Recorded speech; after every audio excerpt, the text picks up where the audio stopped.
अध्याय 2 गीता का सार। श्लोक संख्या 2।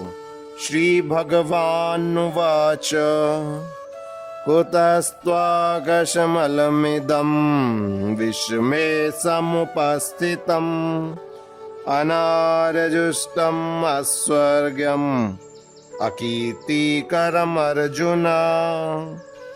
अर्थात श्री भगवान ने कहा, हे अर्जुन, तुम्हारे मन में यह कलमश आया कैसे?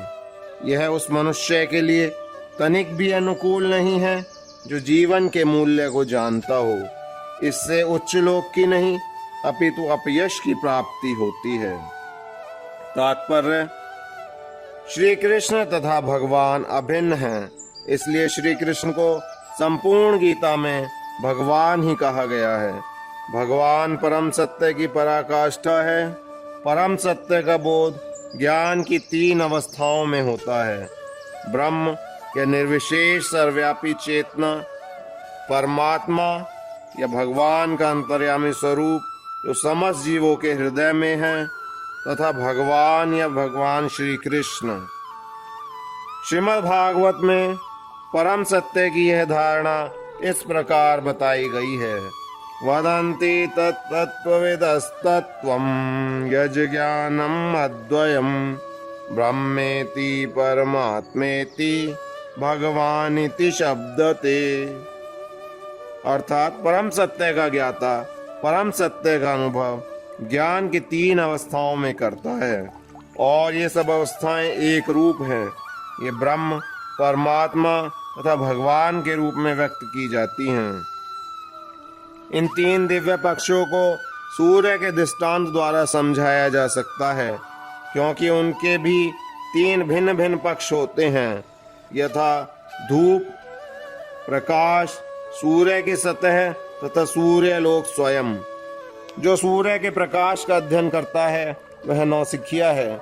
जो सूर्य की सतह को समझता है वह कुछ आगे बढ़ा हुआ होता है, और जो सूर्य लोक में प्रवेश कर सकता है वह उच्चतम ज्ञानी है।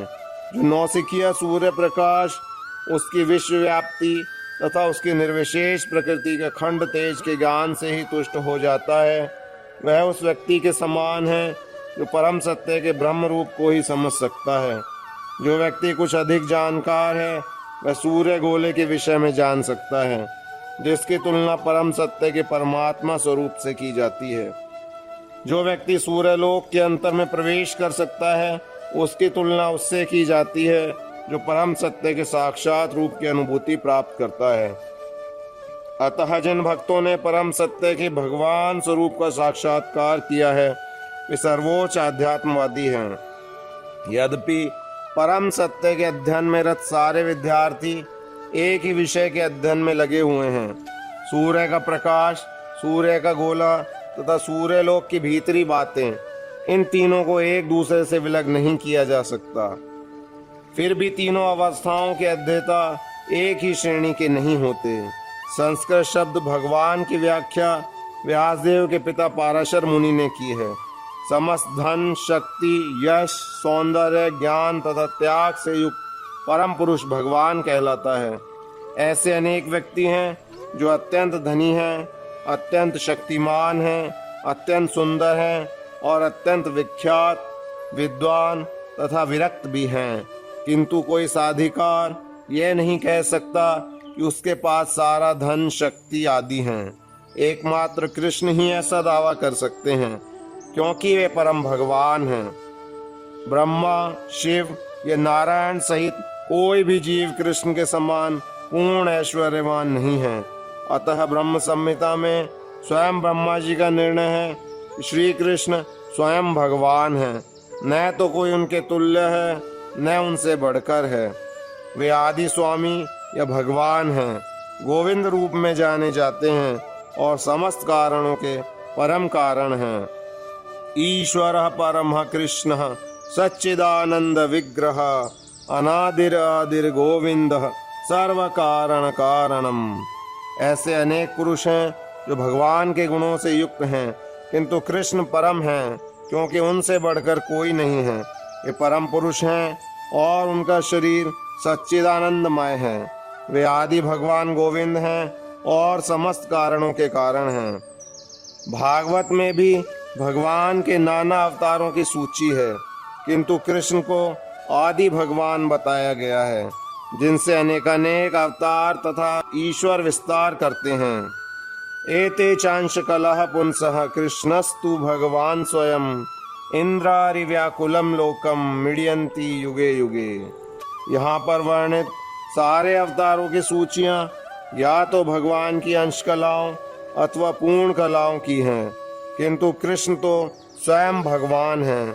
अतः कृष्ण आदि भगवान, परम सत्य, परमात्मा तथा निर्विशेष ब्रह्म दोनों के उद्गम हैं।